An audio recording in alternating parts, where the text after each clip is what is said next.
Classification of organic compound. Classification of organic compound को हम दो पार्ट में डिवाइड करते हैं। देखो, इसे हम दो पार्ट में डिवाइड करते हैं, दो पार्ट में बांटते हैं। अगर हम ऑर्गेनिक कंपाउंड की बात करें तो आप जानते हैं ऑर्गेनिक में या तो ओपन चेन होता है, स्ट्रेट लाइन होता है, या फिर रिंग फॉर्म में होता है।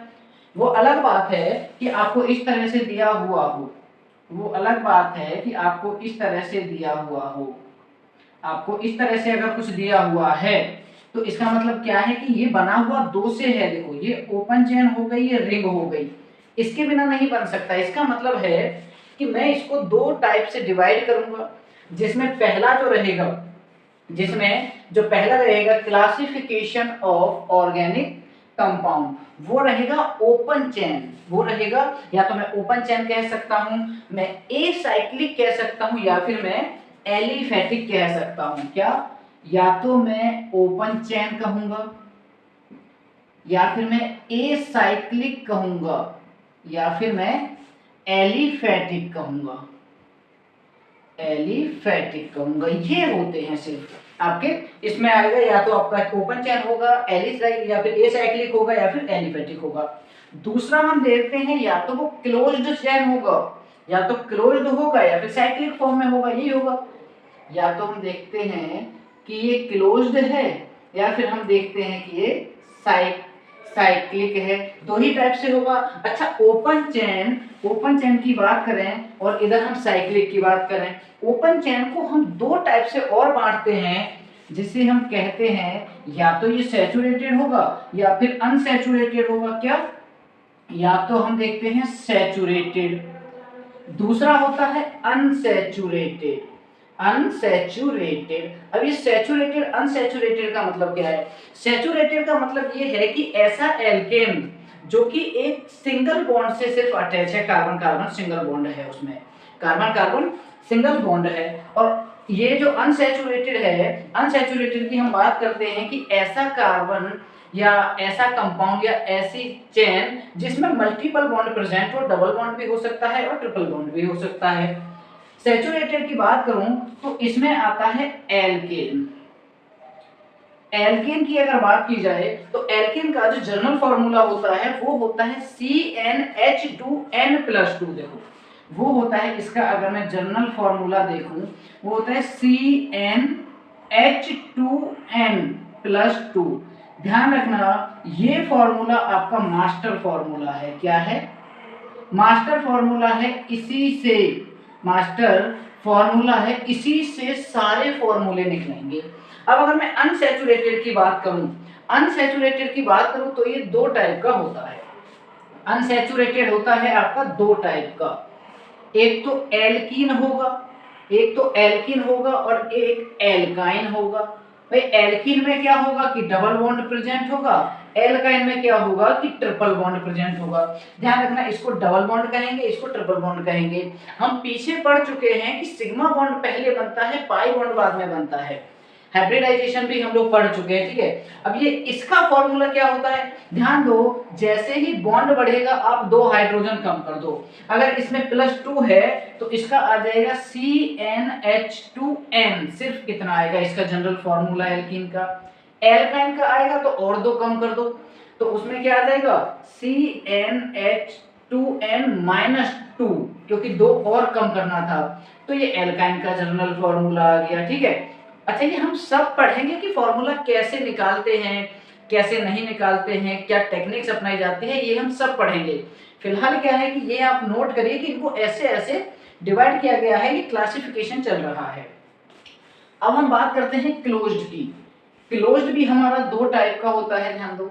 क्लोज्ड भी हमारा दो टाइप का होता है, वो होता है एक तो होमोसाइक्लिक और एक हेटेरोसाइक्लिक। एक तो होता है आपका होमोसाइक्लिक और एक होता है हेटेरोसाइक्लिक। एक होता है आपका होमोसाइक्लिक, दूसरा होता है आपका हेटेरोसाइक्लिक। अब इसमें भी जो होमोसाइक्लिक का मतलब है कि जो एक टाइप के कंपाउंड से, उससे एटम से रिंग बनी हुई है, उसमें सिर्फ एक टाइप का एटम यूज हुआ है। जैसे कि मैं इसे कहूं कि इसको अगर होमोसाइक्लिक की बात की जाए तो जैसे आप ये मान लो, ये कार्बन और हाइड्रोजन से मिलकर बना हुआ है बेंजीन रिंग। ये होमोसाइक्लिक है। क्या है? होमोसाइक्लिक है, एरोमेटिक कंपाउंड है। अगर मैं हेटेरो की बात करूंगा तो हेटेरो में आता है कि मोर देन वन एटम, या फिर इससे मैं कहूंगा कि मोर देन वन, या फिर ऐसा कि ये भाई ये कार्बन हाइड्रोजन से मिला हुआ है। कार्बन और हाइड्रोजन तो साथ साथ रहेगा ही, लेकिन इसके अलावा अगर किसी से बना हुआ है, जैसे ऑक्सीजन आ गया, सल्फर आ गया, फ्लोरीन आ गया, ब्रोमीन आ गया, ये अगर है तो इसका मतलब है उसे हम हेटेरो में काउंट करेंगे। कार्बन हाइड्रोजन के अलावा अगर कुछ आ जाता है तो उसमें। अच्छा, इन दोनों को देखा जाए, होमोसाइक्लिक, हेटेरोसाइक्लिक, ये फिर से दो टाइप के होते हैं। होमोसाइक्लिक की बात करें तो ये फिर से होता है, एक तो होता है एलिसाइक्लिक और एक होता है आपका एरोमेटिक। एक होता है एलिसाइक्लिक, एक होता है एरोमेटिक। ये अभी हम समझेंगे एलिसाइक्लिक क्या है, एरोमेटिक क्या है। दूसरा जो हेटेरो होता है ये भी दो टाइप का होता है। हेटेरोसाइक्लिक जो होता है ये भी दो टाइप का होता है, ये भी होता है एलिसाइक्लिक, एलिसाइक्लिक, और ये होता है एलिसाइक्लिक के बाद एरोमेटिक, एलिसाइक्लिक के बाद एरोमेटिक। इस तरह से इनको क्या है, क्लासिफाई किया हुआ है। अब जल्दी जल्दी से इसका रिवीजन करो भाई। क्लासिफिकेशन अगर मुझसे पूछा जाता है, मुझसे पूछा जाता है क्लासिफिकेशन ऑफ कंपाउंड्स का बताइए, ऑर्गेनिक कंपाउंड्स का, मुझे समझ में आता है क्लासिफिकेशन जो होगा उसमें क्या हम देखेंगे कि एक ओपन चेन होता है, हाँ सर ओपन चेन होता है, एक आपका रिंग फॉर्म में होता है, एक रिंग फॉर्म में होता है। जो ओपन चेन होता है उसको हम क्या बोलते हैं, ओपन चेन, एसाइक्लिक बोल दीजिए या फिर एलिफेटिक बोल दीजिए। दूसरा आपका जो होता है जो या तो साइक्लिक होगा या फिर वो क्लोज्ड चेन होगा, दोनों की बात एक ही है, ठीक है। इनको हमने दोनों में डिवाइड कर दिया। अब इनकी अगर बात की जाए तो ओपन चेन, ओपन चेन में फिर इसको ओपन चेन और एसाइक्लिक या एलिफेटिक को हमने दो टाइप से डिवाइड किया, या तो सैचुरेटेड या फिर अनसैचुरेटेड। भाई कोई भी ओपन चेन है तो ऑब्वियसली बात है कि या तो वो सिंगल बॉन्ड से कनेक्टेड है या फिर मल्टीपल बॉन्ड से कनेक्टेड है, ऐसे आएगा। अब देखो सैचुरेशन क्या आया, सैचुरेटेड आया, अनसैचुरेटेड आया। सैचुरेटेड में हमने देखा कि एल्कीन आया, एल्केन आया, उसका हमने जनरल फार्मूला देखा CnH2n+2। उसके बाद में अनसैचुरेशन में एल्कीन और एल्काइन आया, और जैसे ही हमने उसमें से हाइड्रोजन कम किया, भाई एक बॉन्ड बनाने में दो इलेक्ट्रॉन यूज होते हैं, तो दो हाइड्रोजन आप जैसे ही कम कर देंगे, दो हाइड्रोजन आप जैसे ही कम कर देंगे तो -2 हो जाता है। -2 में एल्कीन में CnH2n आता है, क्योंकि जो +2 था वो हट गया। अब मैं एल्काइन की बात करता हूं तो एल्काइन में क्या होता है कि एल्काइन में -2 आ जाता है, CnH2n -2 इस वजह से आ जाता है क्योंकि एल्कीन की कंपैरिजन में तो 4 हाइड्रोजन हटे क्योंकि 2 बॉन्ड आ गए। एल्कीन के कंपैरिजन में एक बॉन्ड आया, 2 हाइड्रोजन हट गए, तो -2। चाहे इससे कंपेयर करो इससे, लेकिन जो जनरल फार्मूला है, जो मास्टर फार्मूला है वो यही है। ये मास्टर फार्मूला है पूरी ऑर्गेनिक केमिस्ट्री में। किसी भी कंपाउंड का मॉलिक्यूलर फार्मूला निकालना है, शुरुआत इसी से करनी पड़ेगी, ठीक है ना। चलिए दूसरा हमने देखा क्लोज्ड या फिर साइक्लिक। इसको हमने 2 टाइप से डिवाइड किया, होमोसाइक्लिक या फिर हेटेरोसाइक्लिक।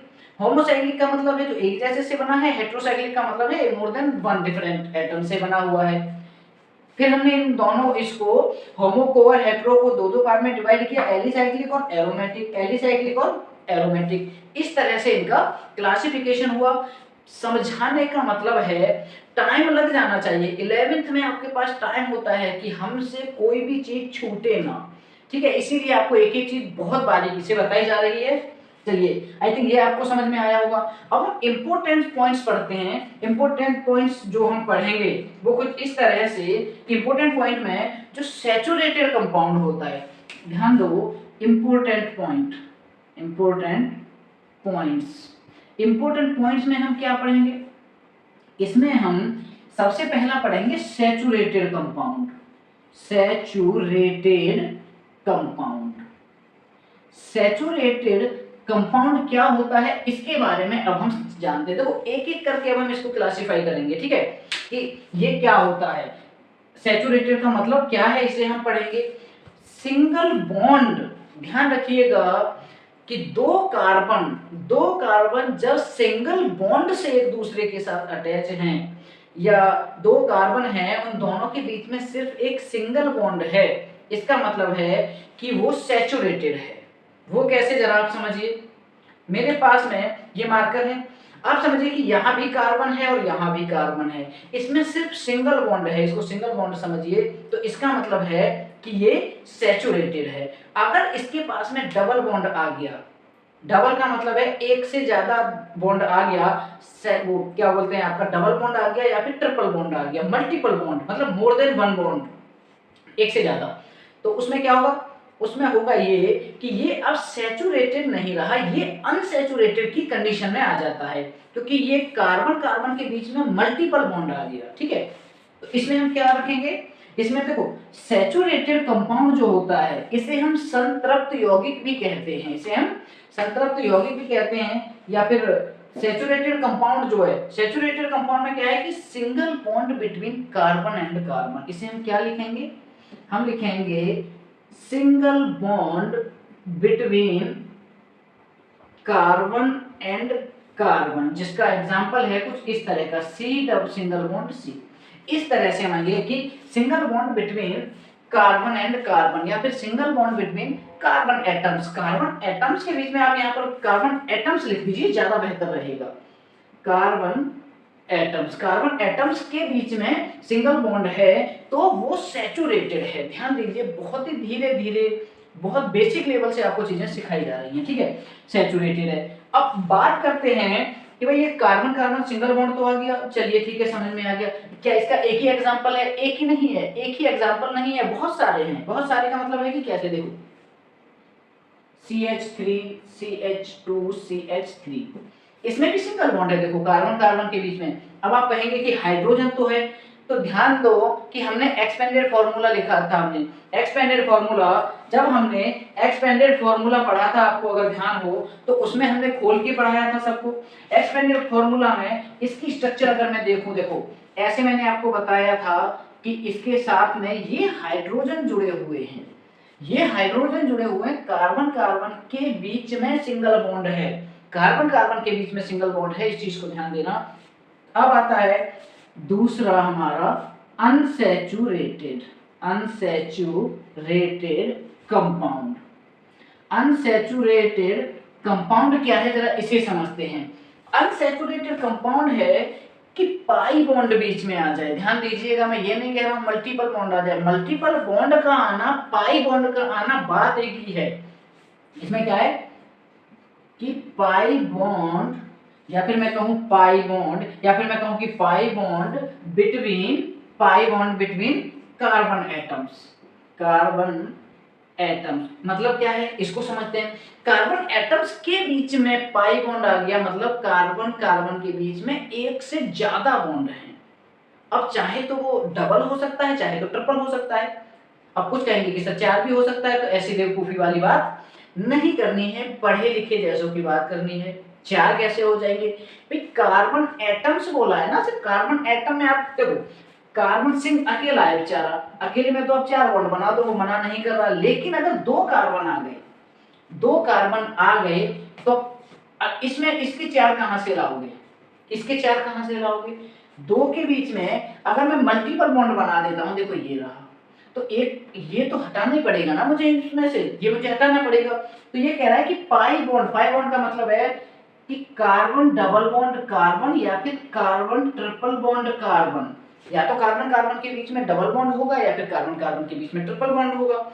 इस तरह से भी आप समझ सकते हैं कि दो टर्म, ये कार्बन है दोनों टर्मिनल पर, और इसमें दोनों पर ये मल्टीपल ग्रुप वो आ गया बॉन्ड आपका। इसमें जो पहला है वो सिग्मा बॉन्ड है, दूसरा बना है वो पाई बॉन्ड बना है। ध्यान दीजिएगा, पहला बॉन्ड सिग्मा बॉन्ड होता है, मैं यहाँ पर लिख सकता था सिंगल बॉन्ड की जगह कि सिग्मा बॉन्ड, मैं यहाँ पर सिग्मा बॉन्ड भी लिख सकता था, sigma bond between carbon and carbon, लेकिन सिंगल बॉन्ड से आपको अच्छे से समझ में आएगा कि कार्बन कार्बन के बीच में सिर्फ सिंगल बॉन्ड है। ठीक है, आई थिंक ये आपने नोट डाउन कर लिया होगा। अब आगे बढ़ते हैं। देखो ये तो हमने अनसैचुरेशन देखा, लेकिन इस चीज में ध्यान देना कि कुछ ऐसे कंपाउंड होते हैं जो कि सैचुरेटेड होते हैं, लेकिन समझ में आता है, अगर देखेंगे आप तो आप ये कहेंगे कि ये तो अनसैचुरेटेड होगा। वो कैसे, ये नोट कर लिया होगा आपने, मैं आपको यहाँ पे लिख के दिखाता हूँ। कुछ कंपाउंड ऐसे हैं, देखो जैसे कि ये कीटोन की बात करता हूं मैं, ये हो गया कीटोन, कीटोन हो गया। कीटोन के बाद आता है आपका ये cyanide, C triple bond N, ठीक है। साइनाइड के बाद आता है आपका एसिड, ये रहा एसिटिक एसिड, ये एसिटिक एसिड। ये तीनों जो हैं, ध्यान रखिएगा, ये तीनों जो हैं ये सैचुरेटेड कंपाउंड हैं। क्या हैं? सैचुरेटेड, ये सैचुरेटेड हैं। कार्बन कार्बन के बीच में सिंगल बॉन्ड है, ध्यान देना, ये कार्बन और ये कार्बन, ये रहा सिंगल बॉन्ड, ये रहा सिंगल बॉन्ड। यहाँ देखो कार्बन कार्बन के बीच में सिंगल बॉन्ड, कार्बन कार्बन के बीच में सिंगल बॉन्ड। इसीलिए इसको ये मत कहना कि मल्टीपल बॉन्ड है। मल्टीपल बॉन्ड कार्बन और ऑक्सीजन के बीच में है, यहाँ पर कार्बन हाइड्रोजन के बीच में है, यहाँ पर कार्बन ऑक्सीजन के बीच में है। ध्यान देना, ये क्या होते हैं? ये सैचुरेटेड कंपाउंड होते हैं। चलिए आगे बढ़ते हैं अब होमोसाइक्लिक की तरफ। हमने सैचुरेटेड देख लिया, अनसैचुरेटेड भी देख लिया, अब हम देखेंगे होमोसाइक्लिक। मैं इतना मिटा देता हूं ताकि आपको ये समझ में आएगा कि हम चल कहाँ रहे हैं, ठीक है। चलिए साथ साथ में आप नोट डाउन भी करते जाइएगा या फिर पॉज करके भी आप कर सकते हैं। अब आप ध्यान दो इसमें से कि हम पढ़ेंगे होमोसाइक्लिक। क्या पढ़ेंगे? थर्ड नंबर पे पढ़ रहे हैं हम होमोसाइक्लिक। अच्छा होमोसाइक्लिक क्या है? ध्यान देना, नोट्स आप साथ के साथ बनाते चलिएगा। जो मैं बोल रहा हूं आपको लग रहा है कि ये नोट करना चाहिए तो तभी नोट कर लेना आप, नहीं तो आपको पीछे से फिर बैक करके देखना पड़ेगा, ठीक है। होमोसाइक्लिक का मतलब क्या है? होमोसाइक्लिक का मतलब है कि ये होमोसाइक्लिक की रिंग जो है, ring form only one type of atoms. इसका मतलब है कि जो होमोसाइक्लिक है, जो हमारी रिंग बनी हुई है वो सिर्फ एक टाइप के एटम से ही बनी हुई है। जो रिंग है वो एक टाइप के एटम से बनी हुई है। तो इसमें हम क्या लिखेंगे कि ring is formed by only, तो हम लिखेंगे इसमें कि ring is formed, ring is formed, इसमें हम लिखेंगे कि ring is formed by only one type of atoms, one type of atoms से रिंग बनी हुई है। कैसे? जरा देखो, अगर मैं इसकी बात करूं, ये 6 मेंबर रिंग है, साइक्लोहेक्सेन है, एक जैसे उससे बनी हुई है, वन टाइप ऑफ एटम। इसकी जगह 5 मेंबर की रिंग ले लेता हूं, ये भी। इसकी जगह मैं 4 मेंबर की रिंग ले लेता हूं, ये भी, और ये मैं ले लेता हूं 3 मेंबर की, तो ये भी। अब आप कहेंगे कि 2 की बन जाएगी, 2 की नहीं बन सकती। मिनिमम कार्बन रिक्वायर्ड होती है आपको रिंग के लिए 3, क्योंकि 3 के बिना साइक्लिक फॉर्म नहीं बनेगी। इसकी जगह पे अगर आप देखें तो क्या मैं इसको बोल सकता हूं? देखो ये यहां पर मैंने NO2 ग्रुप लगा दिया। अब आप ध्यान देना, इस NO2 ग्रुप के चक्कर में मत आ जाना, क्योंकि जो रिंग है वो कार्बन हाइड्रोजन से ही बनी हुई है। जो रिंग है वो कार्बन हाइड्रोजन से ही बनी हुई है। इसी तरह से आप देख सकते हैं यहाँ पर ये वाली जो रिंग है बेंजोइक एसिड की, ये भी एक टाइप के एटम से ही बनी हुई है। ये देखो कार्बन हाइड्रोजन से ही बनी हुई है। और यहाँ पर एक आता है ट्रोपेन। यहाँ अगर आप देखें, देखो रिंग हमारी है और इसमें डबल बॉन्ड O आ गया, इसको हम ट्रोपेन कहते हैं। लेकिन यहाँ देखो कि रिंग एक टाइप के एटम से ही बनी हुई है और उसे हमने होमोसाइक्लिक नाम दिया है। हेट्रोसाइक्लिक के बारे में पढ़ेंगे, हमें समझ में आता है कि हेट्रोसाइक्लिक का मतलब है कि ring is formed by more than one type of atom से हमारी रिंग बनी हुई है। इसका मतलब है कि वो हेट्रो में आएगा, कार्बन हाइड्रोजन के अलावा कोई रिंग में प्रेजेंट होगा, कार्बन हाइड्रोजन के अलावा रिंग में कोई प्रेजेंट होगा। कि हम दोनों के बीच में तीसरा कब आ गया हमें तो पता ही नहीं चला। तो यहाँ पर वही कंसेप्ट हम अपनाएंगे कि आप अगर देखें, मुझे ये हटाना पड़ेगा, आपने नोट डाउन कर लिया होगा, हमने होमोसाइक्लिक पढ़ लिया। अब हम हेट्रोसाइक्लिक की तरफ बढ़ेंगे, ठीक है। मैं इसको पूरे को हटा देता हूँ। अब हम पढ़ेंगे हेट्रोसाइक्लिक की तरफ। होमोसाइक्लिक हमने पढ़ लिया, हम पढ़ेंगे अब हेट्रोसाइक्लिक की तरफ पढ़ते हैं। चलिए 4th नंबर है हमारा हेट्रोसाइक्लिक। अच्छा हेट्रोसाइक्लिक क्या कह रहा है कि रिंग इज फॉर्म्ड बाय, देखो ये कह रहा है, पहले लिख लेते हैं कि ring is formed more than one type of atoms. जो रिंग है वो हमारी एक से ज्यादा एटम प्रेजेंट है। इसका मतलब है कि कार्बन है, कार्बन के अलावा भी है, carbon and other atoms, carbon and other atoms इसमें आएगा। और अदर एटम्स को ही हम हेटेरो एटम्स बोलते हैं। Other atoms is known as hetero atoms. इसमें हम लिख सकते हैं कि other atoms is known as hetero atom. ये वही होता है। अब आप ध्यान देना कि हम बनेंगे कैसे। लिखने का काम भी हमारा साथ के साथ चलता रहना चाहिए। आप ध्यान दो कि ये रिंग अगर मेरे पास प्रेजेंट है, तो ये कौन सी रिंग है जरा आप बताइए। आप इससे परिचित होंगे, ये क्या है। यहाँ पर मल्टीपल बॉन्ड आ जाएगा। ये है पाइरोल है, ये हमारा पाइरोल है। और यहाँ पर नाइट्रोजन देखो, क्या नाइट्रोजन के पास लोन पेयर है, हमने पढ़ा था। फिर वो रेजोनेंस करेगा, लेकिन रेजोनेंस हम यहाँ नहीं पढ़ रहे हैं। ये एक से ज्यादा, देखो कार्बन है यहाँ पर, लेकिन यहाँ पर नाइट्रोजन भी आ गया कार्बन के बीच में, तो ये हेटेरो हो गया, कार्बन एंड अदर एटम। और जो अदर एटम है वही तो हेटेरो एटम है, जो अदर एटम है वही तो हेटेरो एटम है। ये हो गया। उसके बाद में एक रिंग कुछ इस तरह की आपको मिलेगी, इसमें ऑक्सीजन आ गया। अब हम कह सकते हैं कि कार्बन के बीच में ऑक्सीजन आया है, तो इसका हम नाम देते हैं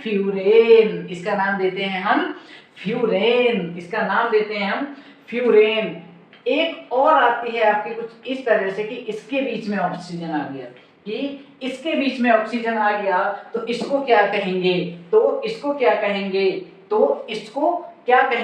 और इसको हम कहते हैं टेट्राहाइड्रोफ्यूरेन। क्या बोलते हैं? टेट्राहाइड्रोफ्यूरेन हम इसे कहते हैं। टेट्राहाइड्रोफ्यूरेन, क्या इसे हम बोलते हैं टेट्राहाइड्रोफ्यूरेन। इसके अलावा एक और स्ट्रक्चर आती है, जरा ध्यान दीजिएगा। इसके अलावा एक और स्ट्रक्चर आती है, यहाँ पर सल्फर दे देते हैं हम, और इसमें हम डबल बॉन्ड बना देते हैं, और इसको हम बोलते हैं थायोफीन। क्या? थायोफीन। ये थायोफीन है। तो ये हेटेरो एटम्स की कैटेगरी में आते हैं। मोर देन वन कार्बन तो है ही, लेकिन कार्बन के साथ साथ कोई ऐसा तो दूसरा एटम जो आ जाता है उसे हम हेटेरो एटम कहते हैं। और रिंग जब कार्बन और किसी और एटम से मिलकर बनती है तो हम उसे हेटेरो एटम या फिर हेटेरो रिंग कहते हैं। चलिए, यहाँ पर ये हमारा कवर हुआ। अब हम बात करेंगे,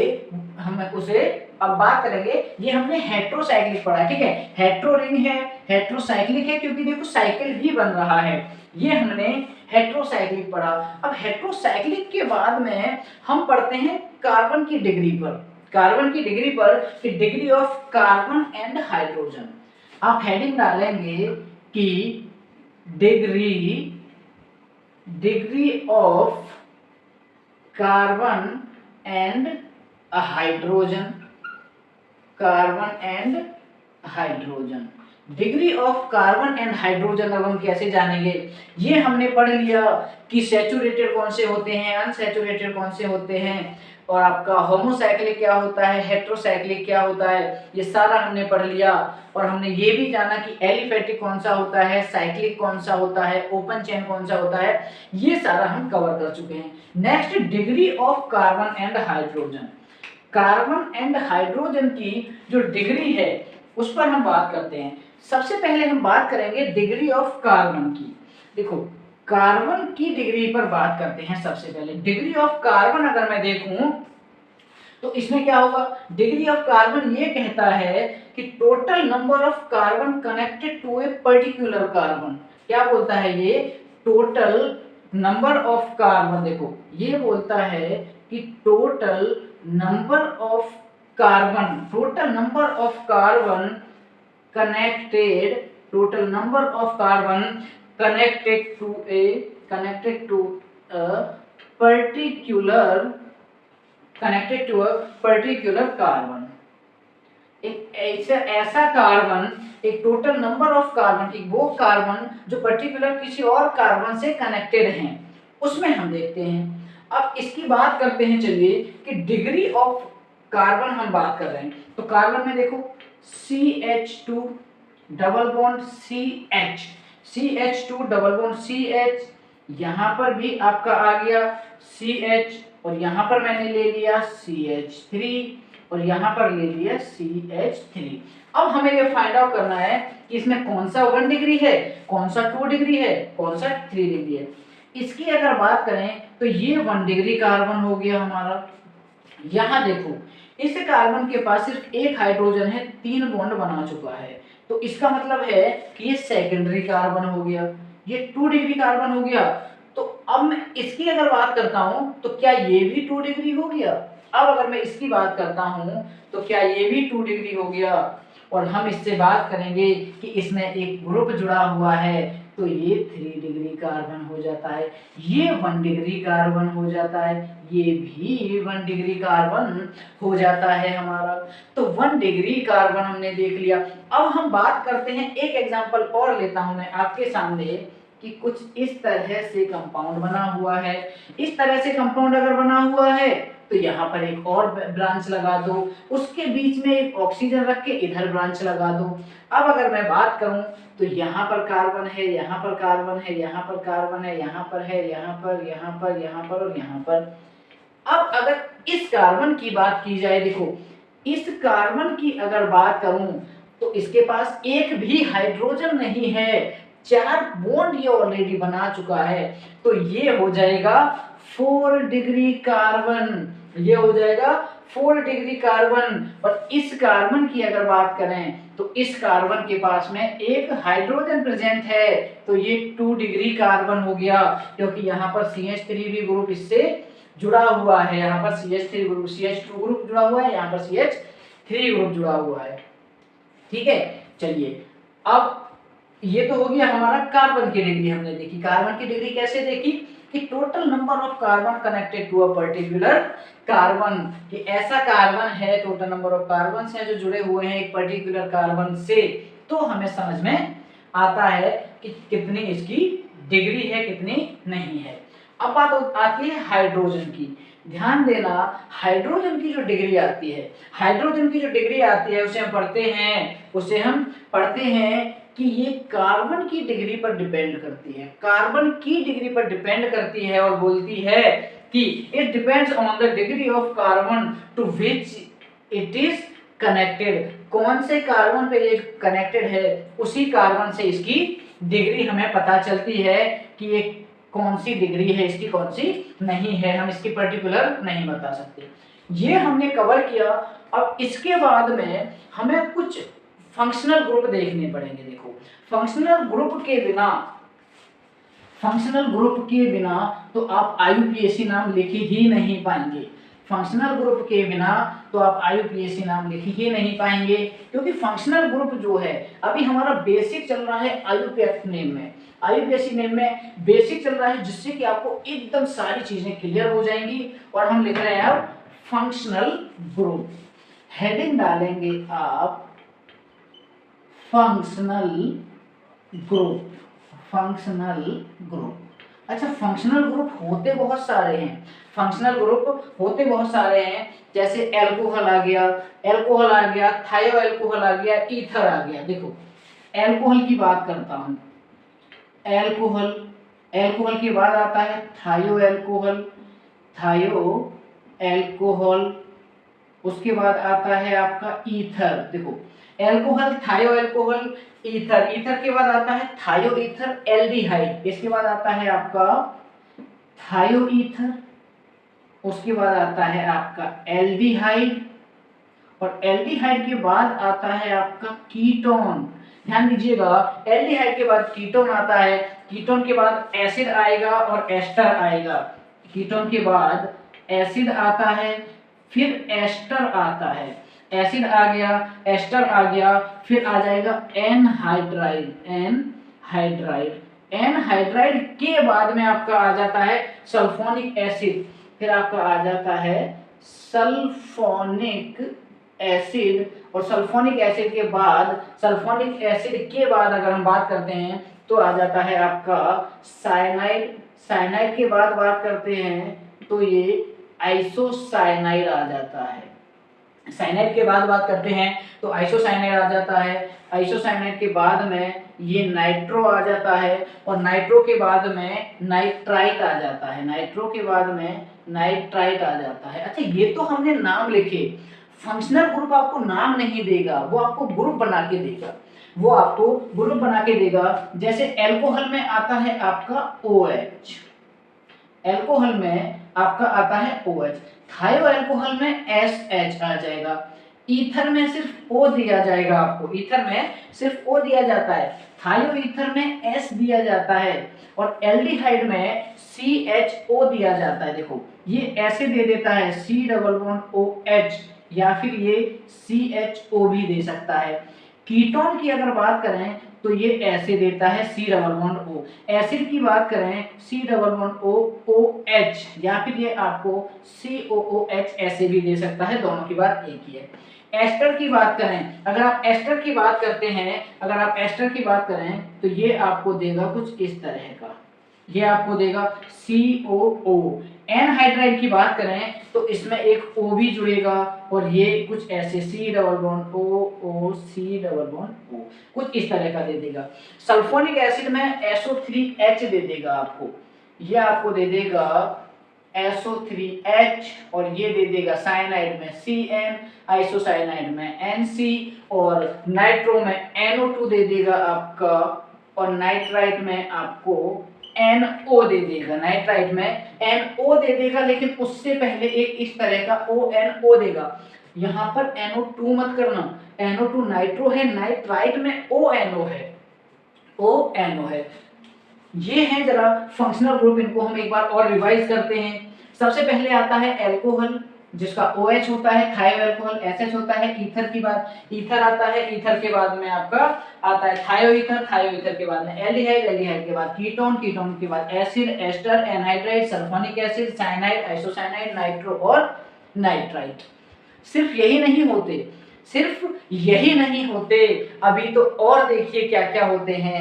यही नहीं, अभी और देखिए, वो रील सुनिए ना, यही नहीं अभी तो और देखिए, तो अभी तो कुछ नहीं है बेटा, अभी तो और देखिए। और इसमें फिर आता है आपका, जैसे एमीन आ गया, नाइट्राइट के बाद हम लेते हैं इमीन, और इमीन के बाद लेते हैं ऑक्साइम, इमीन के बाद लेते हैं ऑक्साइम, और ऑक्साइम के बाद लेते हैं डाईएजो, ऑक्साइम के बाद लेते हैं हम डाईएजो, डाईएजो के बाद लेते हैं हम अमाइड, डाईएजो के बाद अमाइड, अमाइड के बाद फिर हम लेते हैं एल्कीन, अमाइड के बाद एल्कीन लेते हैं, एल्काइन लेते हैं, एल्कीन लेते हैं, एल्काइन लेते हैं, और फिर हैलोजन लेते हैं। यहाँ पर हमारे ये फंक्शनल ग्रुप होते हैं। अब आप कहेंगे इतने सारे फंक्शनल ग्रुप कैसे याद रखूं? तो बेटा जब गर्लफ्रेंड का मोबाइल नंबर याद हो सकता है तो फंक्शनल ग्रुप याद क्यों नहीं हो सकते? गर्लफ्रेंड का बर्थडे याद हो सकता है तो ये याद क्यों नहीं हो सकता? गर्लफ्रेंड का हर एक डे की गर्लफ्रेंड को गिफ्ट कब देना है वो याद हो सकता है तो फिर ये याद क्यों नहीं हो सकते? बिल्कुल याद हो सकते हैं, लेकिन तरीका आना चाहिए। अब हमने ये नाम लिख लिए, इनके ग्रुप वो लिखते हैं सिर्फ, वो कैसे दिए जाते हैं। इमीन का आपको दिया जाता है डबल बॉन्ड NH, NH2 मत कर देना, अमीन हो जाएगा। और आपका ये ऑक्साइम में आपको दिया जाता है double bond N single bond OH, ये ऑक्साइम आ गया। डाईएजो का मतलब क्या होता है कि जिसमें दो नाइट्रोजन आ जाएंगे, N double bond N, diazo. Amide में आपका आ जाता है C double bond O NH2। Alkene में तो ये आपको डबल बॉन्ड देगा, एल्काइन में ये ट्रिपल बॉन्ड देगा, और हेलोजन में ये X दे देगा। अब X में आप चाहे कुछ भी ले सकते हैं, क्लोरीन ले लो, क्लोरीन ले लो, ब्रोमीन ले लो, आयोडीन ले लो, आपके ऊपर है, सारे ही होते हैं। अब कहेंगे सर ये तो बहुत हो गए, कैसे याद करेंगे? तो एक बार बोल लेते हैं कैसे याद करेंगे। चलिए यही याद करेंगे, कहीं और याद नहीं करेंगे। Alcohol, thio alcohol, ether, thio ether, aldehyde, ketone, acid, ester, anhydride, sulphonic acid, और ये आपका cyanide, isocyanide, nitro, nitrite, amine, oxime, diazo, amide, alkene, alkyne और हैलोजन, ये आपका। अब इनको याद कैसे करना है उसकी भी एक ट्रिक बताएंगे, उसको याद कैसे करना है उसकी भी एक ट्रिक पता चलेगी आपको। सबसे पहले आप अपनी ओर से कोई ट्रिक बनाइएगा, फिर मैं आपको नेक्स्ट क्लास में बताऊंगा कि इसकी ट्रिक हम क्या लिख सकते हैं, इसकी ट्रिक हम क्या बना सकते हैं। ये जो है आपके, ये फंक्शनल ग्रुप है, ध्यान रखिएगा। फंक्शनल ग्रुप तो आपको करने ही करने हैं, क्योंकि फंक्शनल ग्रुप याद नहीं करेंगे तो बात नहीं बनेगी। अब इसके बाद में आता है, आप हेडिंग डालेंगे तो homologous series, homologous, homologous series. अच्छा, होमोलोगस सीरीज क्या है? होमोलोगस सीरीज का है कि एक ऐसी सीरीज, एक ऑर्गेनिक कंपाउंड की ऐसी सीरीज जिसमें फंक्शनल ग्रुप सेम हो, जिसमें फंक्शनल ग्रुप सेम हो। इसमें ये क्या कह रहा है कि सीरीज की ऐसी सीरीज जिसमें फंक्शनल ग्रुप सेम हो, क्या वो हो? Same functional group, same functional group. अगर सेम फंक्शनल ग्रुप प्रेजेंट है तो वो होमोलोगस सीरीज है, डिफरेंट फंक्शनल ग्रुप है तो वो डिफरेंट होमोलोगस सीरीज के मेंबर हो जाएंगे। क्या बात समझ में आ रही है? अगर होमोलोगस सीरीज में जो वैसी सीरीज हमारे पास है जिसमें फंक्शनल ग्रुप सेम है, फंक्शनल ग्रुप सेम का मतलब क्या है कि दो कंपाउंड दिए गए हैं मुझे, दोनों दो मॉलिक्यूल दिए गए हैं, दोनों में जैसे कि एल्डिहाइड है, या फिर दोनों में एल्कोहल है, या फिर दोनों में एसिड है, तो क्या होगा कि वो हमारे होमोलोगस सीरीज में काउंट किए जाएंगे। होमोलोगस सीरीज का मतलब क्या है कि the member of homologous series is called homologue. ऐसे जो होमोलोगस सीरीज के जो मेंबर होते हैं, जो इसके मेंबर्स हैं, ध्यान दीजिएगा, वो होमोलोग होते हैं, वो होमोलोग होते हैं, वो होमोलोग होते हैं, वो हमारे होमोलोग होते हैं कि हमें, वो हमारे होमोलोग होते हैं, ठीक है, होमोलोग होते हैं। मेंबर्स क्या होते हैं? हमारे होमोलोग होते हैं, ठीक है। उसके बाद अगला पॉइंट इसमें क्या आता है कि two successive homologous different by CH2 unit. इसमें अगर मैं डिफरेंट बता करूंगा, डिफर अगर मैं इसमें करता हूं तो वो CH2 यूनिट से करूंगा, CH2 यूनिट से करूंगा, जिसका मॉलिक्यूलर मास जो होगा, मॉलिक्यूलर मास जो होगा वो होगा 14U, वो होगा 14U, मॉलिक्यूलर मास जो होगा वो 14U होगा। और उसके बाद में they have similar chemical formula, chemical formula भी सिमिलर रहेगा, केमिकल फॉर्मूला सिमिलर रहेगा। प्रॉपर्टी, केमिकल प्रॉपर्टी जो है, यहाँ पर केमिकल प्रॉपर्टी जो है वो भी सेम रहेगी, केमिकल प्रॉपर्टी सेम रहेगी और डिफरेंट रहेगा फिजिकल प्रॉपर्टी में। ये हम अभी पढ़ेंगे, ये हम पढ़ेंगे किसमें, जब मैं आपको आइसोमेरिज्म बताऊंगा। इसमें जो केमिकल प्रॉपर्टी है, केमिकल प्रॉपर्टी जो है वो तो सेम है, लेकिन जो फिजिकल है, जो फिजिकल प्रॉपर्टी है वो डिफरेंट होगी, फिजिकल प्रॉपर्टी डिफरेंट होगी। और इसमें हम देखेंगे कि इनका जो जनरल फॉर्मूला होता है, देखो होमोलोगस सीरीज का जो जनरल फॉर्मूला होता है, जनरल फॉर्मूला जो होता है, जनरल फॉर्मूला वो भी सेम आता है। तो होमोलोगस सीरीज के बारे में कुछ पॉइंट्स हम वो करते हैं यहाँ पर डिस्कस, तो कुछ खास तो है नहीं। उसमें क्या है कि जो होमोलोगस सीरीज, ऐसी सीरीज जिसमें सेम फंक्शनल ग्रुप प्रेजेंट होते हैं, ठीक है।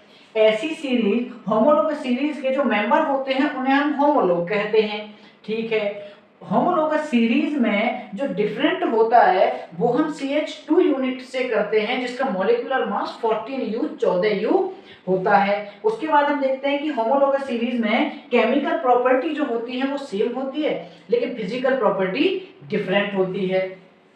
चलिए अब ये होता कैसे है, जरा इसको देखो कि मेरे पास एल्केन है, एल्केन में अगर मैं CH2 ऐड करता हूं, देखो CH2 ऐड अगर मैंने कर दिया तो ये C2H6 हो जाएगा, C2H6। एल्केन में मैंने क्या लिया है, CH4 यहां पर लिया है, चलो मैं यहां कर देता हूं, CH4 लिया है तो ये C2H6 हो गया। उसके बाद में मैंने फिर से CH2 ऐड कर दिया तो ये C3H8 हो गया। तो ये इस तरह से, लेकिन देखा जाए तो ये सेम होमोलोगस सीरीज से बिलोंग करते हैं। उसके बाद में अगर एल्कोहल की बात करूं, देखो एल्कोहल की बात करता हूं, तो एल्कोहल में क्या लूंगा मैं, मिथाइल एल्कोहल, CHO, एल्कोहल ले लिया, मिथाइल एल्कोहल। इसमें अगर मैं CH2 से ऐड करता हूं तो ये हो जाएगा C2H5OH। फिर इसमें CH2 ऐड करता हूं तो ये हो जाएगा C3H7O8। लेकिन ध्यान देना, हमने पॉइंट डिस्कस किया है कि सेम फंक्शनल ग्रुप होना चाहिए, सेम फंक्शनल ग्रुप होना चाहिए। फंक्शनल ग्रुप सब में सेम है, फंक्शनल ग्रुप सब में ऑक्सीजन है और OH है साथ में, तो OH जो है वो यहाँ पर फंक्शनल ग्रुप हमारा है। अब हम बात करेंगे degree of amine amide and alcohol की, अमीन अमाइड एंड एल्कोहल की। मैं इसे मिटा देता हूं, आप ये नोट डाउन कर लीजिए। आपको ये समझ में आ रहा होगा कि कैसे, आपको ये समझ में आ रहा होगा कि कैसे होमो फंक्शनल ग्रुप, कैसे फंक्शनल ग्रुप हम पढ़ते हैं, ये आपको समझ में आ रहा होगा। आपको ये समझ में आ रहा होगा कि कैसे फंक्शनल ग्रुप हम पढ़ते हैं। अब मैं इसको हटा देता हूं, ठीक है। अभी तो हम डिग्री देखेंगे, फंक्शनल ग्रुप हमने पढ़ लिए भाई, फंक्शनल ग्रुप हमने पढ़ लिए। रैंडमली आप कुछ भी बताइए मुझे, फंक्शनल ग्रुप, क्या फंक्शनल ग्रुप में अमाइड है क्या? कुछ बच्चे बोलेंगे कि सर बिल्कुल है। क्या इसमें हैलाइड है क्या? बोलेंगे बिल्कुल है। तो क्या इसमें इपॉक्सी है क्या? कुछ बच्चे बोलेंगे कि सर ये तो आपने बताया ही नहीं। बेटा ये होता ही नहीं है तो बताएंगे कहाँ से? इसमें फंक्शनल ग्रुप में होता ही नहीं है तो बताएंगे कहाँ से? ठीक है, अब हम क्या करने वाले हैं, हम देखने वाले हैं degree of amine amide and आपका क्या है, एल्कोहल। तो हम देखेंगे, अब हेडिंग डालिए डिग्री ऑफ, सबसे पहले हम देखते हैं अमीन की, उसके बाद हम देखेंगे अमाइड की, और उसके बाद हम देखेंगे एल्कोहल की। इसका हम देखेंगे degree of amine amide and alcohol. जल्दी से नोट करिए।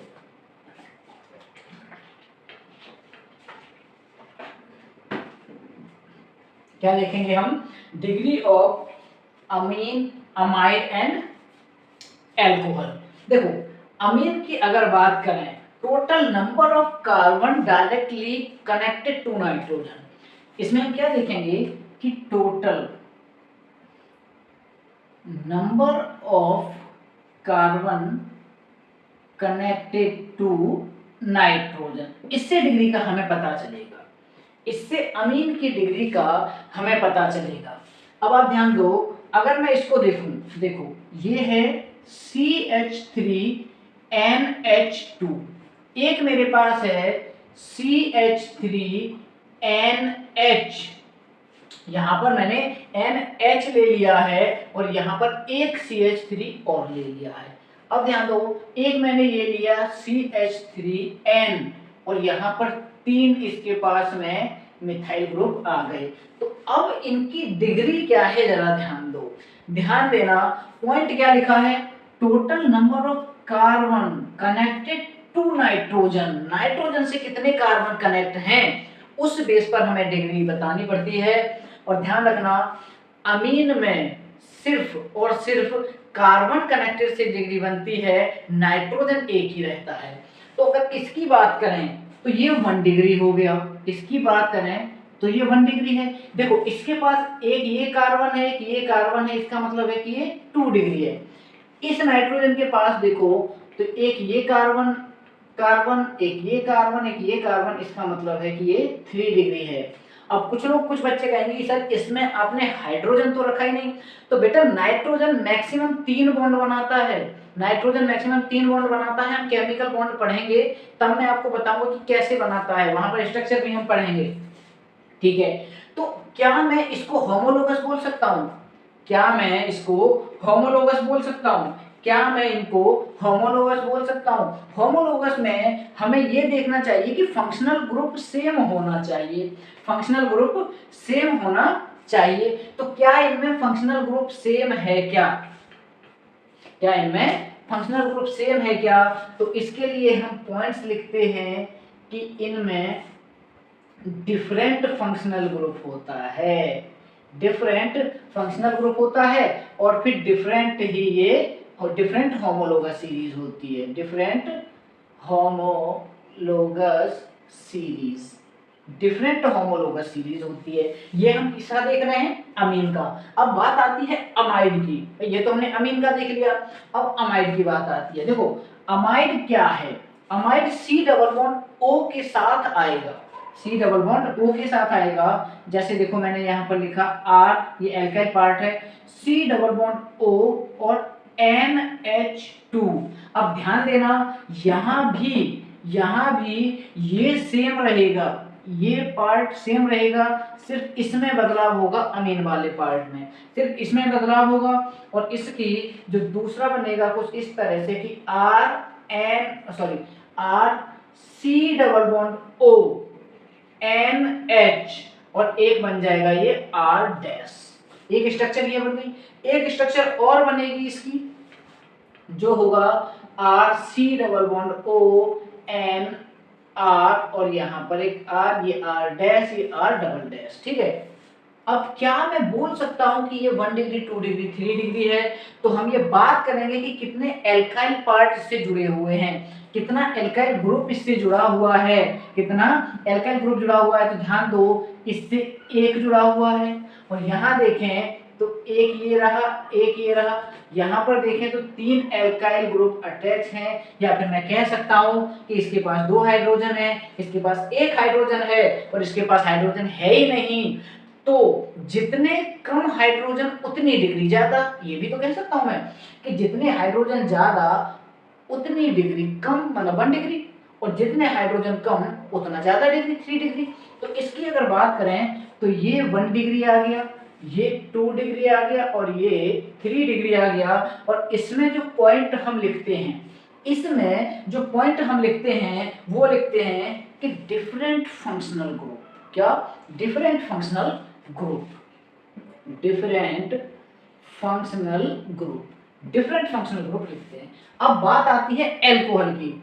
ध्यान देना अल्कोहल में मामला अलग है। वो कहते हैं ना कि मामला लीगल है, तो अल्कोहल में मामला लीगल है। वैसे तो इलीगल चलता है, लेकिन यहाँ पर मामला लीगल चलेगा। वो कैसे चलेगा कि it depends on degree of carbon to which OH group is connected. ध्यान रखना ये उस कार्बन की डिग्री पर डिपेंड करता है जिससे OH ग्रुप अटैच होता है। किससे? ये उस कार्बन की डिग्री पर डिपेंड होता है जिस कार्बन से OH ग्रुप अटैच होता है। जो उस कार्बन की डिग्री होगी वही उस हेल्प है उसकी होगी अल्कोहल की। चलिए अब इसमें हम क्या देखेंगे? इसमें मैं आपको लेता हूं जैसे ethyl alcohol CH3CH2OH। Ethyl alcohol के बाद में अब ये आ गया आइसोप्रोपाइल, ये CHOH और ये CH3, ठीक है। अब हम यहां पर देखते हैं CH3C और यहां पर OH, CH3 secondary propyl alcohol कह सकते हैं इसे हम टर्सरी ब्यूटाइल अल्कोहल कहेंगे। क्या कहेंगे? Tertiary butyl alcohol. कैसे कहेंगे जरा ध्यान दो। यहां पर देखो, यहां पर अगर इस कार्बन की डिग्री पता करूं तो ये 1 डिग्री है। अगर मैं इस कार्बन की डिग्री पता करता हूं तो ये 2 डिग्री है। अब आप कहेंगे कैसे, तो एक ये कार्बन जुड़ा, एक ये कार्बन जुड़ा, इसके साथ एक ही कार्बन जुड़ा है तो इसकी 1 डिग्री है। इसके साथ 2 कार्बन जुड़े हैं लेकिन इधर OH है तो इसकी 2 डिग्री है। और इधर अगर मैं बात करूं तो इस पर एक ये रहा, एक ये रहा और एक ये रहा, तो इसका मतलब है कि ये 3 डिग्री है। और ये टर्सरी ब्यूटाइल अल्कोहल है और ये सेकेंडरी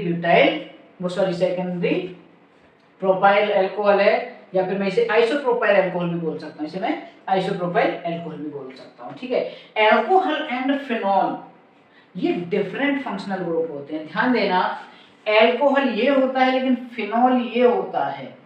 फिनॉल हमारा ये है, ये फिनॉल है, ये फिनॉल है। तो अब आप देखो कि इसमें हम क्या देखेंगे, इसमें अगर आप पॉइंट लिखना चाहें, अगर आप पॉइंट लिखना चाहें तो ये उस कार्बन की डिग्री पर डिपेंड करता है। क्या? ये उस कार्बन की डिग्री पर निर्भर करता है जिससे OH ग्रुप जुड़ा हो, OH ग्रुप जुड़ा हो, तो ये उस पर निर्भर करता है। ठीक है, इसे हम वैसे इंग्लिश में लिखेंगे, it depends on degree of carbon, it depends on degree of carbon to which OH group is connected. अच्छा, फिनॉल के लिए ध्यान रखना, एल्कोहल एंड फिनॉल, ध्यान दो, देखो एल्कोहल एंड फिनॉल ये डिफरेंट फंक्शनल ग्रुप होते हैं। क्या होते हैं ये? डिफरेंट फंक्शनल ग्रुप, ये डिफरेंट फंक्शनल ग्रुप होते हैं। लेकिन 1 degree 2 degree 3 degree 1 degree 2 degree 3 degree hydro, ये जो होते हैं अल्कोहल, ये सेम फंक्शनल ग्रुप है। ध्यान रखना, सेम फंक्शनल ग्रुप है, सेम फंक्शनल ग्रुप है। ठीक है, अब कुछ चीजों में हम बात करेंगे जनरल फॉर्मूला को कैसे पता करते हैं।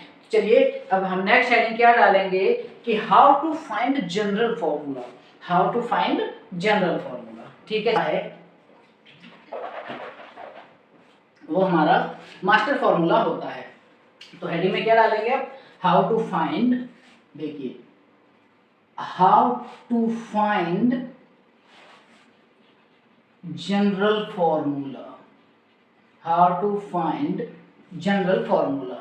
और how to find general formula में सबसे पहले हम मास्टर फॉर्मूला को लेते हैं। देखो, मास्टर फॉर्मूला की बात करें तो मैंने आपको बताया था CnH2n+2, ये मास्टर फॉर्मूला है। क्या है? ये मास्टर फॉर्मूला है। मास्टर फॉर्मूला का मतलब है कि सारे फॉर्मूला इसी से ड्राइव होंगे, इसी से निकलेंगे। ठीक है, कैसे निकलेंगे जरा देखेंगे कि ये एल्केन का फॉर्मूला है। तो ये जब एल्केन का फॉर्मूला है तो हम 3 टाइप से देखेंगे कि हम कैसे कैसे किसी भी मॉलिक्यूलर फॉर्मूला या जनरल फॉर्मूला कैसे निकालते हैं। सबसे पहले तो आप ये देखो कि हम देखेंगे इफ एक पाई बॉन्ड हो या रिंग हो, या तो हम देखेंगे या तो पाई बॉन्ड आ जाए, या तो पाई बॉन्ड आ जाए या फिर रिंग आ जाए, या तो पाई बॉन्ड आ जाए या रिंग आ जाए, तो हम क्या करेंगे? Remove 2 hydrogen. क्या करेंगे? Remove 2 hydrogen. ठीक है, अब अगला क्या आता है? अगले में हम देखेंगे कि अगर एक हेलोजन आ जाए, 1 हेलोजन, अगर एक हेलोजन आ जाए तो हम देखेंगे कि रिमूव, सिर्फ एक H हम उसमें से हटाएंगे, रिमूव हाइड्रोजन। हाइड्रोजन में 1 लगाने की जरूरत नहीं है वैसे तो, लेकिन मैं लगा देता हूं आपको कंफ्यूजन ना हो। ठीक है, अगला क्या देखेंगे? अगला हम देखेंगे कि अगर नाइट्रोजन आ जाए, 1 नाइट्रोजन, अगर एक नाइट्रोजन आ गया, अगर एक नाइट्रोजन आ गया तो अब ध्यान देना, यहां पर हाइड्रोजन जोड़ना पड़ जाएगा, निकालना नहीं पड़ेगा। तो इसमें आएगा कि ऐड 1 हाइड्रोजन। ये फॉर्मूला हमारा काम करेगा और अब हम निकालेंगे मॉलिक्यूल के फॉर्मूलाज। देखिए कैसे कैसे। सपोज दैट मेरे पास क्या है, एक एल्कीन है, ठीक है। एल्केन में और एल्कीन में, अब एल्कीन का मतलब होता है C double bond carbon. Double bond का मतलब है कि पाई बॉन्ड आ गया। पाई बॉन्ड अगर आ गया, पाई बॉन्ड आ गया तो 2 हाइड्रोजन कम कर दो, 2 हाइड्रोजन कम। जो मास्टर फॉर्मूला है वो क्या है, CnH2n+2। अब इसमें हम क्या करेंगे, -2, तो ये 2 कट गया, तो एल्कीन का क्या आना चाहिए, CnH2n। ये इसका वो है जनरल फॉर्मूला। चलो ये तो एल्कीन आ गया। अब हम एल्काइन का लेते हैं, ठीक है। हम लेते हैं एल्काइन का। एल्काइन हम लेते हैं किसका, एल्काइन का। एल्काइन में आप जानते हैं कि एल्काइन जो होता है कार्बन ट्रिपल बॉन्ड कार्बन होता है। इसका मतलब है कि 2 पाई बॉन्ड है। यहाँ पर कितने हैं, 2 पाई हैं, और अगर 2 पाई हैं तो 4 हाइड्रोजन को हमें माइनस करना पड़ेगा, -4 हाइड्रोजन। जो जनरल फॉर्मूला था हमारा CnH2n+2 था। अब इसमें क्या करेंगे, -4 हाइड्रोजन अगर करेंगे तो 2 ये कट जाएगा, बचेगा 2, और ये आ जाएगा CnH2n-2। ये एल्काइन का फॉर्मूला हो गया। ध्यान दिया ना कैसे आया, क्योंकि 4 हाइड्रोजन कम हो गए, 2 पाई बॉन्ड आ गए, 2 पाई बॉन्ड इसमें आ गए, ठीक है। ये तो चलो एल्कीन और एल्काइन का हो गया। अब मैं लेता हूं एल्डिहाइड का, ध्यान देना, एल्डिहाइड। अच्छा, एल्डिहाइड की अगर आप बात करें तो CHO होता है।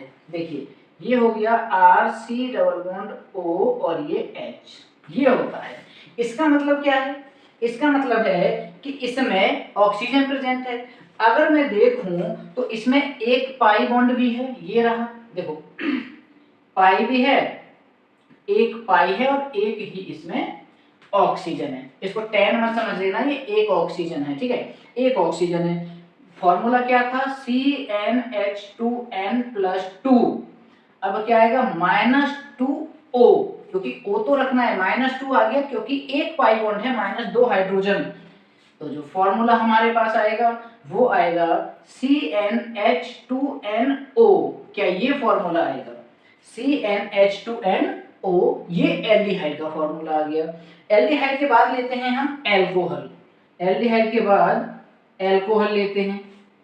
एल्कोहल होता है ROH। देखो ROH इसमें होता है, इसका मतलब है कि इसमें एक ऑक्सीजन है, यहाँ पर पाई बॉन्ड नहीं है, इसका मतलब है कि इसमें एक ऑक्सीजन है। इसको 10 नहीं समझना, एक ऑक्सीजन है, ठीक है। अब फॉर्मूला हमारे पास क्या था, CnH2n+2। अब इसमें क्या आ गया, हमारे पास O आ गया, तो CnH2n+2O, या फिर मैं इसको ऐसे भी लिख सकता हूं, या फिर मैं इसको लिख सकता हूं CnH2n+1OH, CnH2n+1OH, इसको मैं ऐसे भी लिख सकता हूं जिससे कि ये OH ग्रुप के उसमें आ गया। अब हम बात करते हैं एसिड की। ध्यान दीजिए, एसिड का फॉर्मूला निकालते हैं। एसिड होता है RC≡OOH। इसका मतलब है कि 2 ऑक्सीजन प्रेजेंट हैं, एक पाई बॉन्ड प्रेजेंट है। देखो एक पाई प्रेजेंट है, 2 ऑक्सीजन प्रेजेंट हैं, इसका मतलब है कि माइनस इसके क्या करेंगे, -2H, 2 हाइड्रोजन कम कर देंगे। तो फॉर्मूला CnH2n+2 -2 और 2O, क्योंकि 2 ऑक्सीजन भी तो है हमारे पास, या फिर 2O नहीं तो आप O2 लिख सकते हैं। तो इसका क्या आएगा, CnH2n, ये आ जाएगा क्योंकि ये माइनस में आ गया। इसके बाद अमाइड ले लो आप, इसके बाद अमाइड ले लेते हैं। अमाइड, अमाइड का अभी हमने देखा था RC≡ONH2। ध्यान देना, अब इसमें नाइट्रोजन भी आ गया है, इसका मतलब है कि एक हाइड्रोजन जुड़ेगा, इसका मतलब है कि एक हाइड्रोजन जुड़ेगा। और इसकी बात करें तो इसमें एक पाई बॉन्ड है, एक पाई बॉन्ड है, और उसके साथ में एक ऑक्सीजन भी है और उसके साथ में एक नाइट्रोजन भी है। अब आप ध्यान देना कि पाई पर तो -2 हाइड्रोजन हो जाएंगे, -2 हाइड्रोजन, ऑक्सीजन नाइट्रोजन पर प्लस एक हाइड्रोजन आएगा, इसमें ऐड हो जाएगा। तो इसका जनरल फॉर्मूला क्या है? CnH2n+2, ये तो मास्टर फॉर्मूला हो गया, +2। उसके बाद में हम पढ़ेंगे माइनस के 2, उसके बाद में क्या है, एक हमारे पास है ऑक्सीजन O, और उसके बाद में क्या है हमारा 1n। तो इसके बाद में फॉर्मूला क्या आ जाएगा हमारा CnH2NO, और उसके बाद में हमारे पास क्या है +1n। ये इस तरह से हमने कुछ जनरल फॉर्मूलाज की मदद से हमने देखा इनका फॉर्मूला कि हम कैसे पता लगा सकते हैं कि इसमें से कौन सा किसका फॉर्मूला है। आई थिंक आपने ये नोट कर लिया होगा। अब हम जो बात करेंगे वो पढ़ेंगे हम कॉमन नेम्स के बारे में। अब हम पढ़ेंगे कॉमन नेम्स। मॉलिक्यूलर फॉर्मूला ये सिर्फ इतना बताया, जब हम रिएक्शन मैकेनिज्म में और उससे पहले जब हम आइसोमेरिज्म पढ़ेंगे, आइसोमेरिज्म यानी कि समावयवता जब हम पढ़ेंगे तो वहां पर मैं आपको बताऊंगा समावयवता में कि वहां पर हम कैसे फॉर्मूला निकालते हैं, जनरल फॉर्मूला किसी भी मॉलिक्यूल का हम कैसे फॉर्मूला निकालते हैं या मॉलिक्यूलर फॉर्मूला कैसे निकालते हैं। अब आप ध्यान देना, हम लिखेंगे कॉमन नेम की एक बार हेडिंग डाल लीजिएगा, कॉमन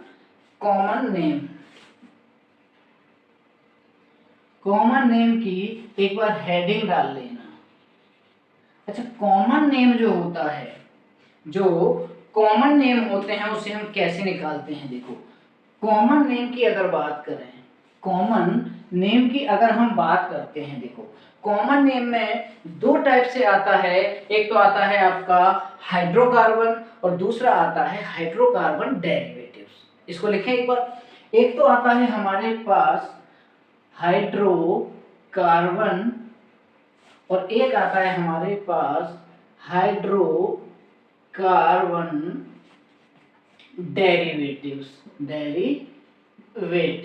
ठीक है, इसको हम HC डेरिवेटिव्स लिख देते हैं। इसको हम H/C अगर लिखते हैं तो ये हाइड्रोकार्बन होता है, अच्छा, ये होता कैसे है? हाइड्रोकार्बन जो है इसमें आता है आपका, जैसे कि एल्केन आ गया, एल्केन के बाद एल्कीन आ गया, एल्कीन के बाद एल्काइन आ गया। तो ये जो होते हैं ये हाइड्रोकार्बन होते हैं। एल्केन, एल्कीन, एल्काइन ये हमारे हाइड्रोकार्बन होते हैं। अब अगर हाइड्रोकार्बन डेरिवेटिव्स की बात की जाए तो इनके जो डेरिवेटिव्स होंगे उनको हम हाइड्रोकार्बन डेरिवेटिव्स बोलते हैं। अच्छा, ये सुनिएगा कि कॉमन नेम हम कैसे करते हैं कि देखिए मेरे पास एक हाइड्रोकार्बन है R और H, ठीक है, मेरे पास में ये क्या है, ये हाइड्रोकार्बन है। यहां से अगर H निकलता है, ध्यान देना, यहां से अगर H निकलता है, हो सकता है अभी आपको समझ में ना आए, लेकिन हम जब रिएक्शन मैकेनिज्म पार्ट 2 पढ़ेंगे वहां पर समझ में आएगा।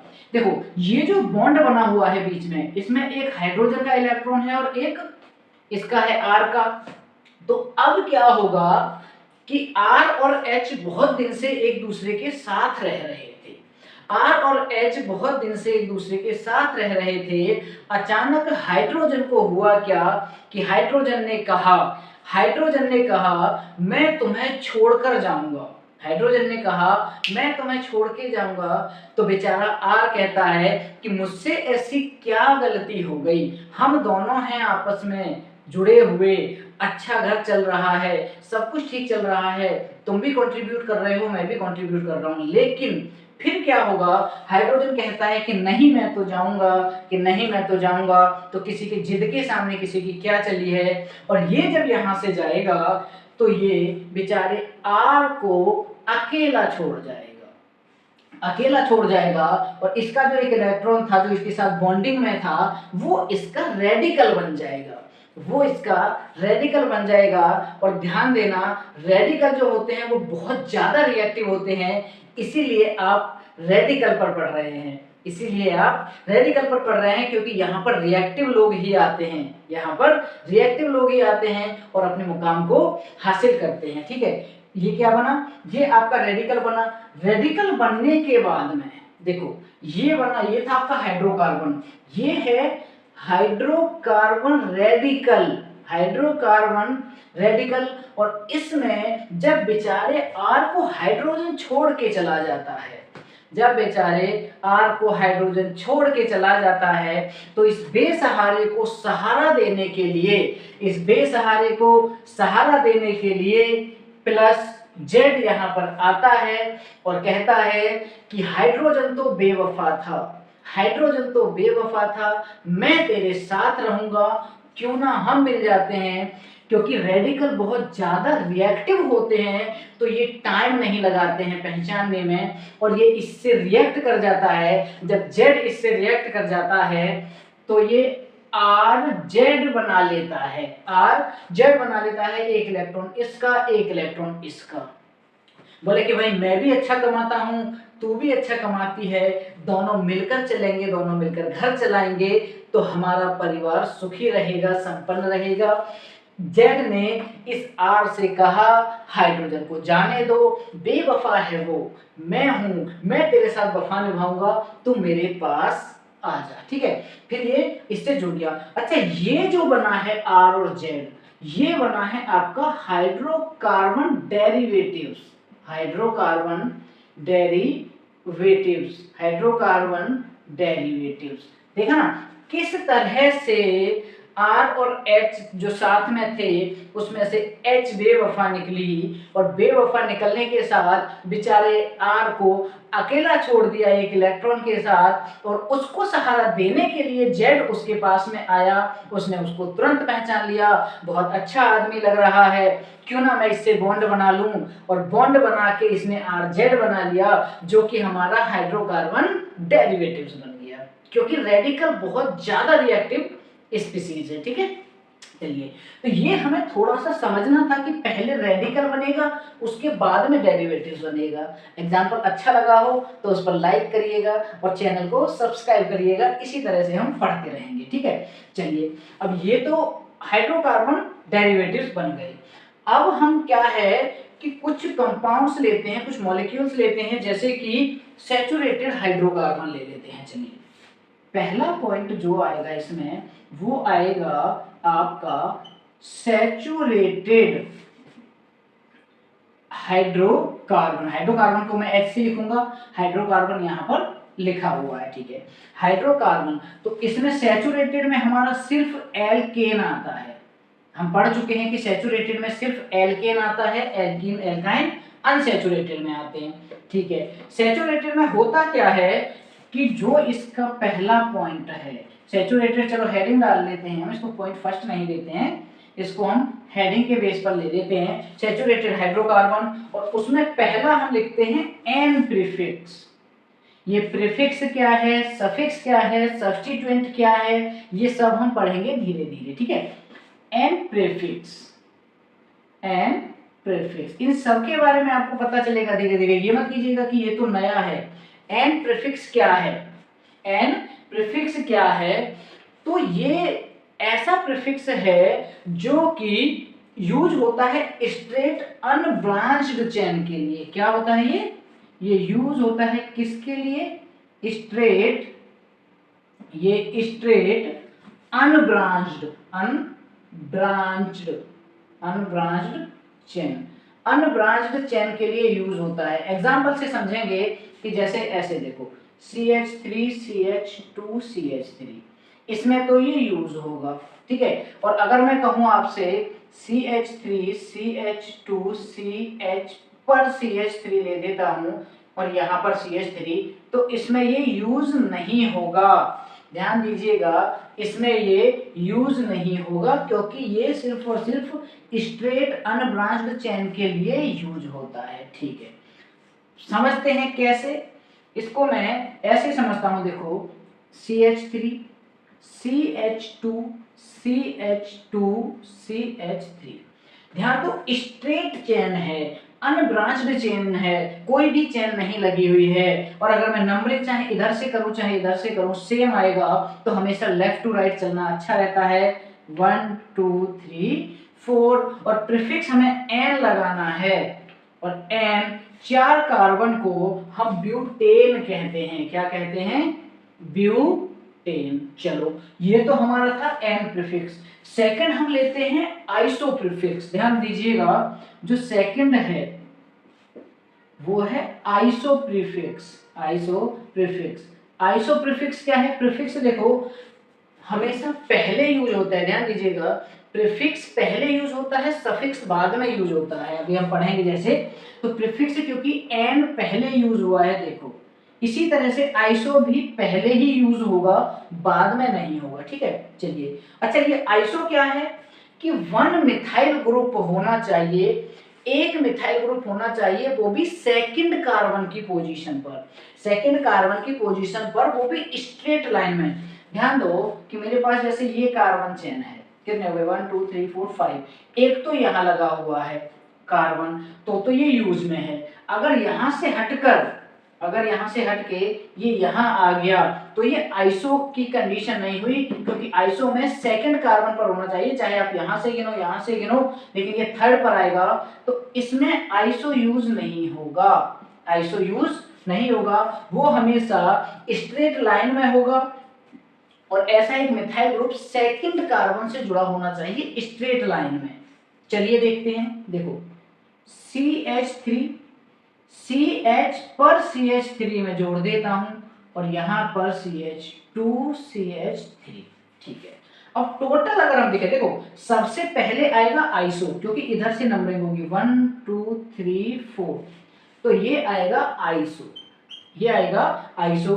अब इसमें क्योंकि कितने कार्बन हैं, क्योंकि इसमें 5 कार्बन है, तो ये आइसोपेंटेन आ जाएगा। क्या आ जाएगा? आइसोपेंटेन, ये आइसोपेंटेन आ गया। इसके बाद में कंडीशन आती है नियो की, इसके बाद में कंडीशन आती है हमारा, जो हम नेक्स्ट लेते हैं वो होता है नियो प्रीफिक्स।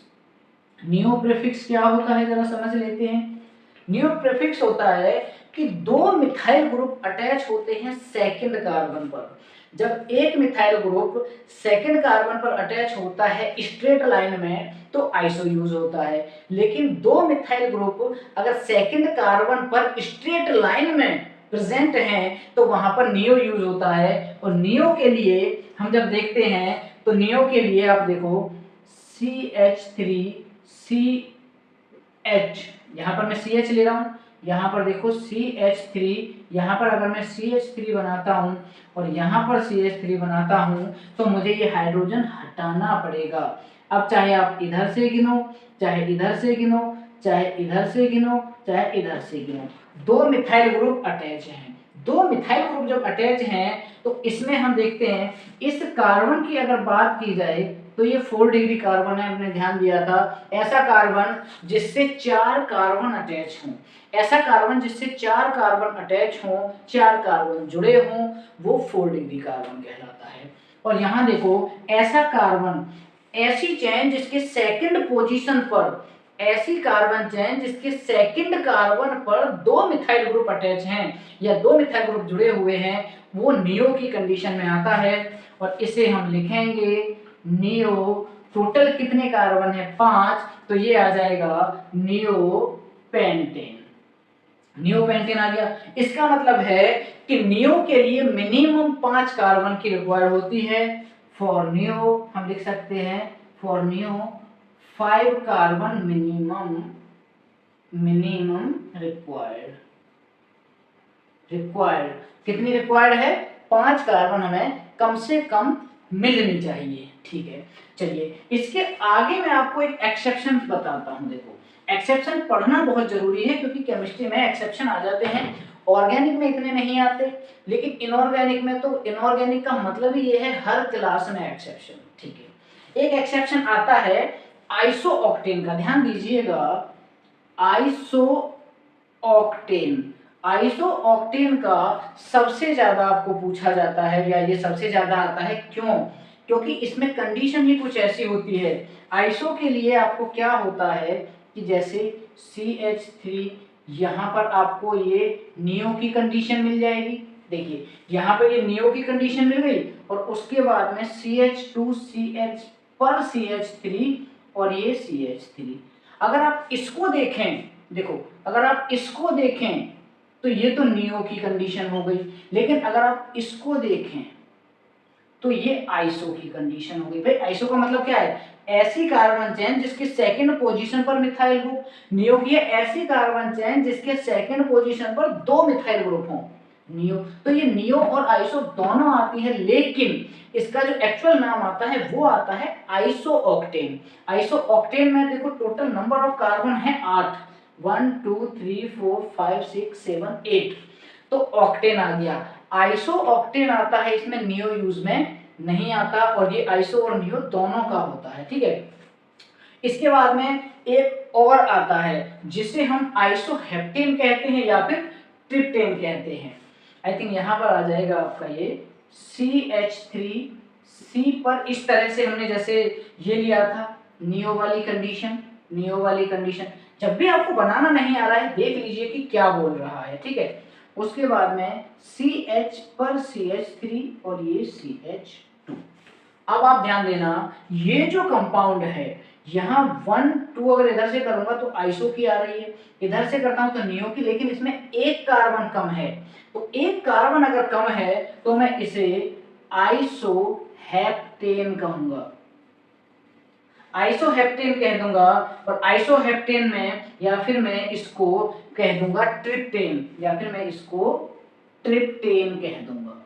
तो ये आते हैं आपके कुछ हमने कॉमन नेम्स पढ़े। अब जो नेक्स्ट हम पढ़ेंगे वो रहेगा अनसैचुरेटेड हाइड्रोकार्बन।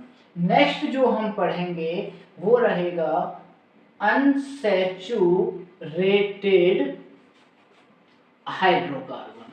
अनसैचुरेटेड हाइड्रोकार्बन को हम नेक्स्ट क्लास में लेते हैं।